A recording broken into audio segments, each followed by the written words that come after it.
Good afternoon. The Commonwealth is in a state of emergency. The Delta variant is spreading at a rate never seen before, impacting businesses, shuttering schools, and worse, causing severe illness and death.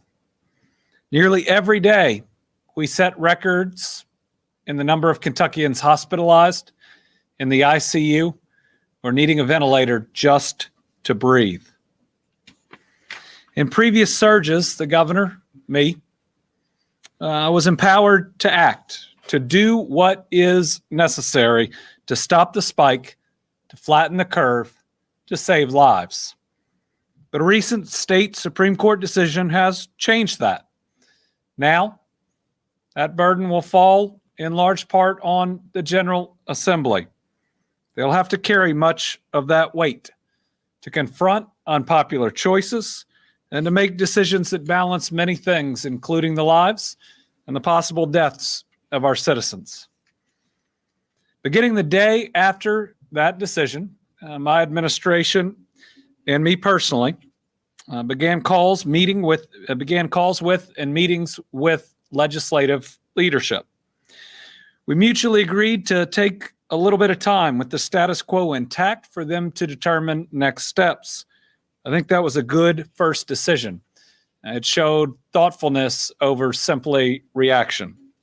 We've met multiple times. We have had multiple calls. We've exchanged information and even potential draft legislation.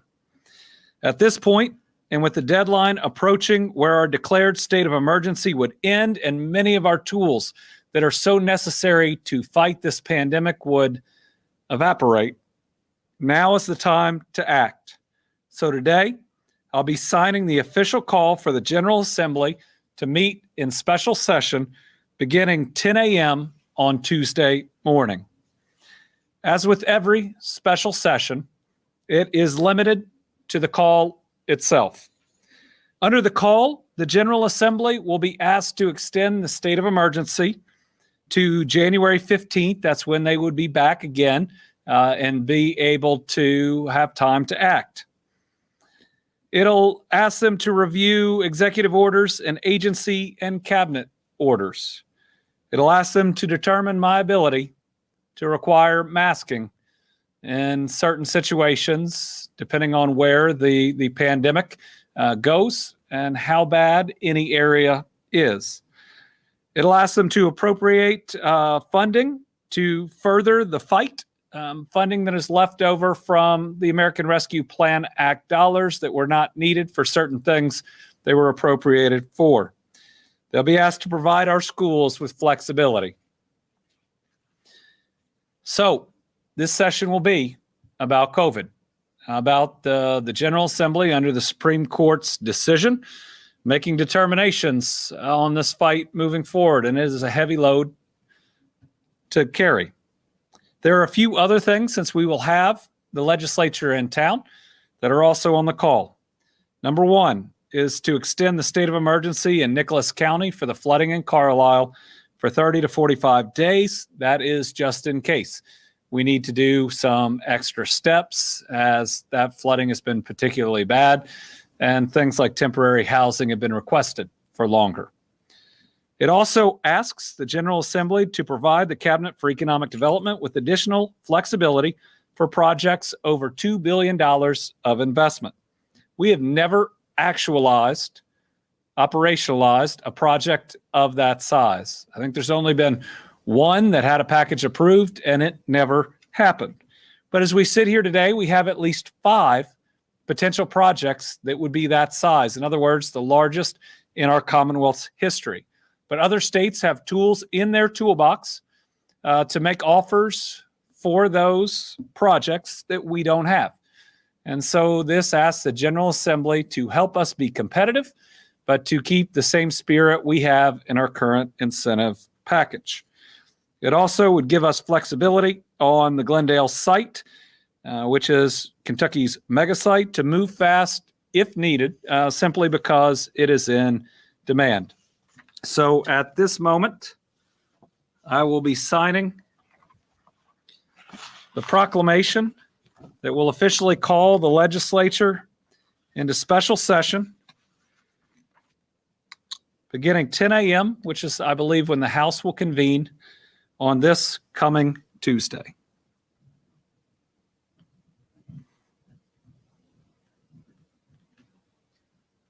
All right, we will be sending out the call itself, which I think is fairly routine, but certainly points out how bad COVID has gotten, and also going through the different things to be considered in the special session. All right, with that, we'll turn it over to a number of reporters that we have on the line. We'll start with Morgan Watkins from the Courier-Journal.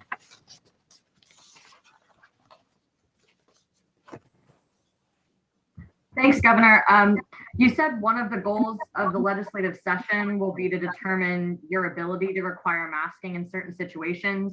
Do you have any sense from your talks with legislative leaders to what degree, if any, they'll be willing to give you that kind of power, and if it'll be looking more at regionally, being able to put it in place in specific regions of the state as opposed to a statewide ban or requirement? Well, we've had generally very good talks with the General Assembly. People have been open and been willing to have conversations. I know this is one that will be a contentious issue within the caucus or within the General Assembly itself.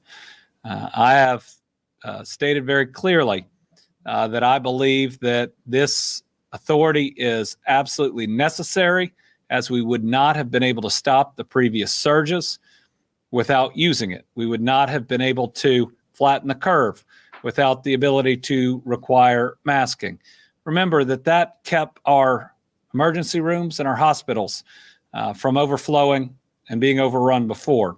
Well, we're already to that stage now. So I think that it's necessary. If they won't consider providing that authority in general, my hope is that they will consider a threshold to where they will provide me that authority. In other words, if the local government can keep the levels low in the green or even in the yellow, then maybe they would make that determination. But when it gets to orange or especially red, sometimes it's easier to make the call here than what some other people might face, but it's still the right call. But no, I don't know exactly what the final outcome there will be. But I certainly hope, given that we know it is an effective tool that is hard to implement without the governor, that they will give it significant consideration. Tom Latek from Kentucky Today.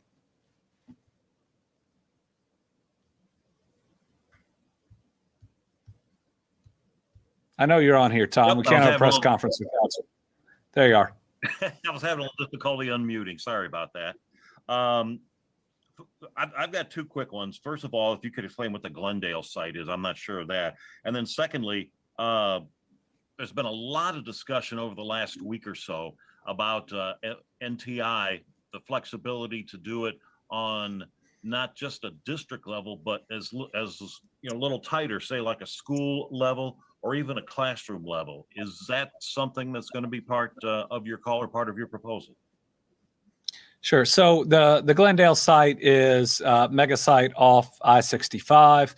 It's one that is very attractive just across the country, and that's one that we have to get some things done if we have opportunity to be able to move fast. NTI, I think there are a number of things on the table. Number one is absolutely right. Flexibility in using your NTI days, not on the district level, because that's the only thing you can do right now. You got to have the entire district out to use NTI. Moving that down to the school or the classroom level, I know is something that's going to be considered and that people have an open mind of. I think there's additional consideration for whether it's additional NTI days or maybe something a little more limited and or structured, depending on how you look at it, like remote instruction or virtual instruction, just making sure the kids are getting a full day in. I think there is also consideration, and you'll see it in the call, about flexibility in allowing retired teachers to come back, especially during this crisis, and help us to make sure we don't have any classroom that doesn't have an instructor. Jeremy Toombs from KYT.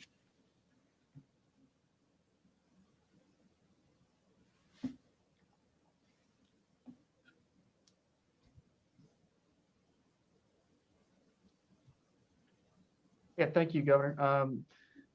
In terms of, you had mentioned your ability to require masking in certain situations. With the way the Delta variant has been of late, what situations are you particularly looking at? Well, it'll be up to the General Assembly. I mean, that's what the Supreme Court has said. Right now, we need it everywhere. We have more cases per week than we've ever seen. We have a higher positivity rate than we've ever seen. We have more people in the hospital than we've ever seen. We have more people in the ICU than we've ever seen. We have more people in the ICU than we've ever seen. And my worry is that we will have more deaths in a short period of time than we've ever seen. Now, two things can get us out of that. One's the long-term solution, vaccines, and one's the short-term solution to flattening the curve a little and giving us extra healthcare capacity, and that is masking. I don't know exactly what the General Assembly will be open to. My hope is if they are not going to be okay with just the governor having the general authority over it, and admittedly they probably won't, that they will at least think about when a situation gets so serious that the state, whether it's me, whether it's the Department of Public Health, you pick, has the authority to do that. I certainly think a red county is one where if local government will not require indoor masking when you're out of your house, it's something that the state should be allowed to do.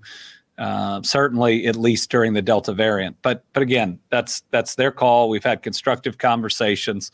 They'll debate that in their own caucus. That's just my opinion on what I think is necessary. Bria Jones, WFPL. You got it this time. Great job. Yes. With the extending of the state of emergency, possibly, what will that help keep intact in terms of like COVID policies, as well as what would that allow to happen more of through January 15th? So we think a whole lot about masking, but there's a whole lot of what I would call belt and suspenders or foundational steps that we have taken over time. It's everything from workers' compensation for our frontline workers if they come down with COVID or quarantine that they wouldn't otherwise have. It's recognizing doctors and nurses from other states that couldn't practice in Kentucky, and during this pandemic, they can. It's especially for seniors, allowing prescription refills at the pharmacy level so they don't have to go out. There's lots of boards where professionals or other folks have to come in person and re-up or do things. Those are all extended. There are a lot of different things like that we have put into place over time. It's also potentially necessary for federal funding. The president called a state of emergency in all 50 states, which gives us some security in FEMA funding. But normally, you would have to have a state of emergency under the Stafford Act and others to be able to get full reimbursement there. So it's important, and for future programs, we think it'll be important as well.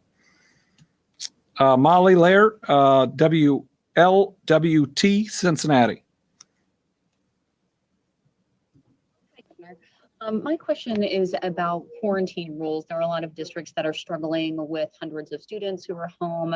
They're seeing a lot of staff who are quarantined as well. So will that be part of the discussion this week, perhaps adjusting those quarantine rules? I think that there could be some discussion on adjusting quarantine rules. I think when you adjust them, other things have to be in place, and those are all discussions that have to be made. It's certainly a lot easier to adjust those if you have universal masking. If you don't, it's very difficult. It also depends on the level of testing that's out there. And obviously quarantining and the amount of quarantining necessary depends on vaccination rates. I do expect for it to be a topic. I don't know if it would be specific legislation that comes out or the encouragement or the requirement of certain programs that we could develop out to lessen quarantine in certain situations. Let's see. Breon Martin from WDRB.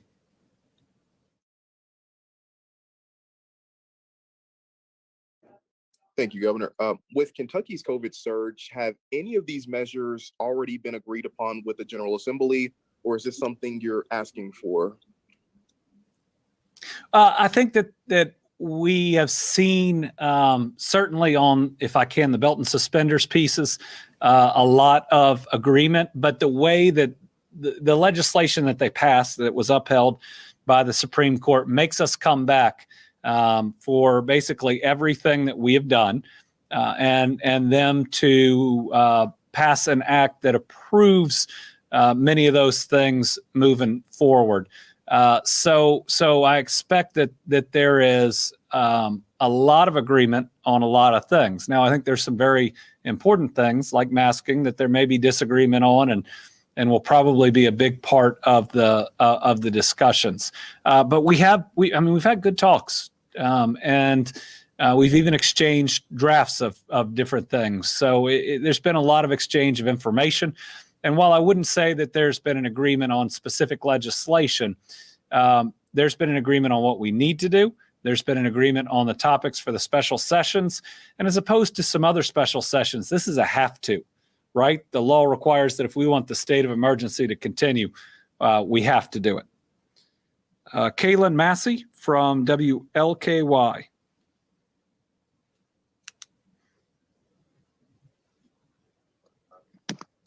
My question was previously answered. The question I had was previously answered. Thank you. Thank you, Kaylin. Kelsey Soto from WSAZ. Governor, you have a long list of topics and situations and issues you'd like them to tackle in this special session. How likely is it, knowing that the masking is going to be a big chunk of that, how likely is it they'll be able to get through everything and handle all the funding and all the different issues by, let's say, Saturday? I think that they will have certainly the opportunity to get through it in 5 days. Right now, I don't see any concern there. That doesn't mean that I'm going to get everything I want out of it. I'm pretty positive that I won't. But I think they will come to consensus early on about what they're willing to do. And knowing that a special session is extraordinary, knowing what the dollars are, I don't anticipate we'll go more than 5 days. And if we have to go a day or two beyond that, I imagine it'll be necessary. So I don't have any concerns there. I do think everybody is working in good faith. I do see them putting in the hours. Again, that doesn't mean we agree, but I think it means everybody's working hard and wants to get in and get out, but at the same time have real discussion. Sophia Miller from Lex 18.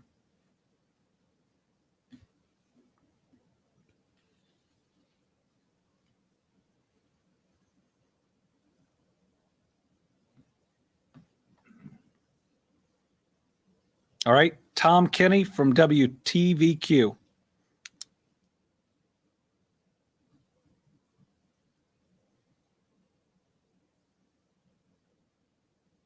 For 2. Jack Bramer from the Courier Journal. I'm sorry, from the Herald Leader. Man, Jack, I can't believe I just did that to you.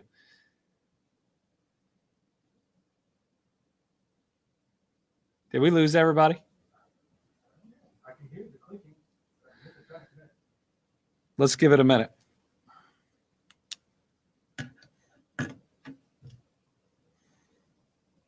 And you call a reporter from the wrong newspaper, and what happens to you in the next article? We'll see.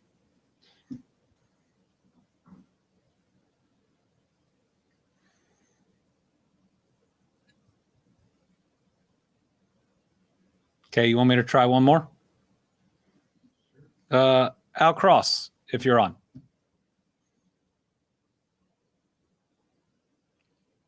Thank you, Governor. two questions, one procedural, one substantive. When exactly does the state of emergency end? We presume that's when the Supreme Court order becomes final, but Judge Shepard's also supposed to issue something. We've heard the 10th, we've heard the 13th, we're not really sure. That's the procedural question. The substantive question is, even under the law that they passed, you still have the authority to issue an emergency order for 30 days. If the legislature does not give you what you want and you think the state needs, would you still reserve the right to issue an emergency order that might go contrary to their wishes and hold it there for 30 days? So Al, I think that the legislation prevents me from issuing a new state of emergency on the same topic. And I think it specifically mentions COVID-19 and any of its variants. If I have more flexibility there, I'm not aware of it in this situation. I think in a new emergency, we could, but if I believe there is flexibility there, it's something I would have to consider at the moment, at least on this pandemic. I don't believe there is that flexibility. But I have been wrong in the past, but at least that's how I read this statute at the moment.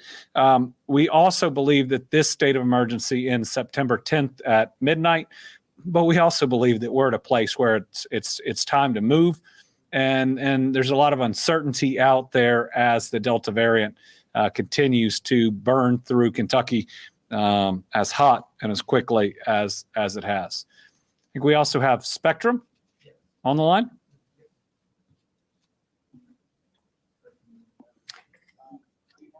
Hi, good afternoon, Governor Beshear.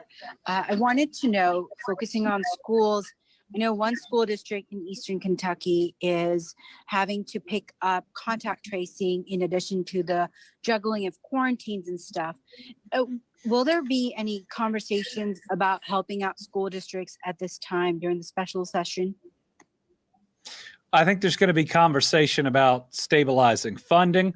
I think there's going to be conversations about testing.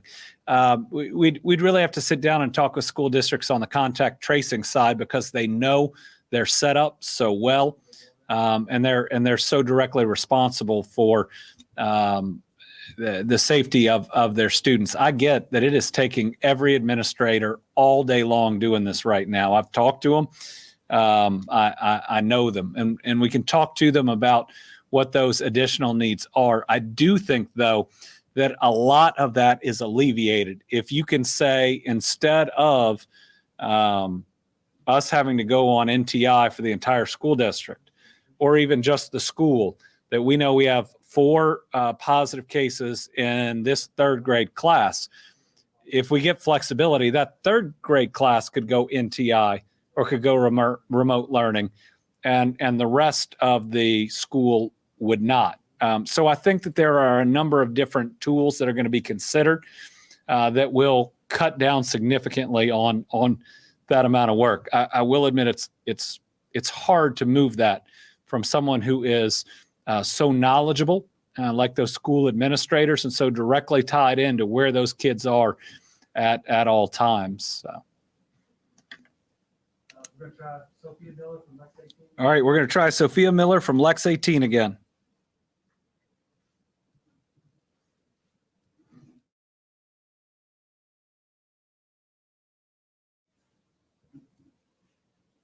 All right, Sophia, I'm sorry, we can't hear you. If you want to send us the question, we will. I think Jeremy has raised his hand from WKYT for a follow-up, and we'll take a couple more of those if others would like to.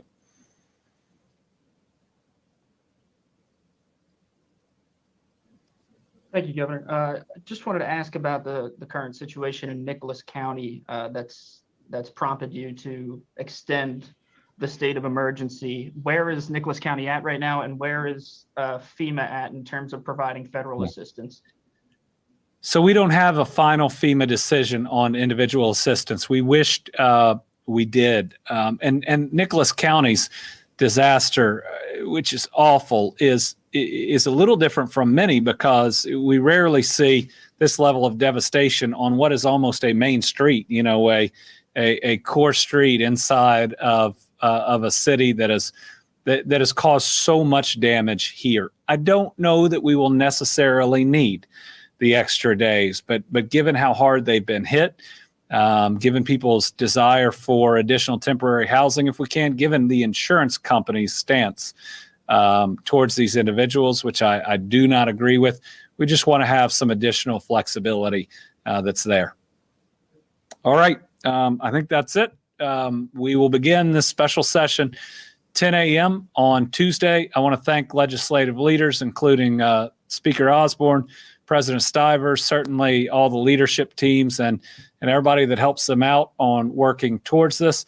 I hope we can have a constructive, if we can, a low drama experience next week where we try to do the work and get as close to agreement as we can.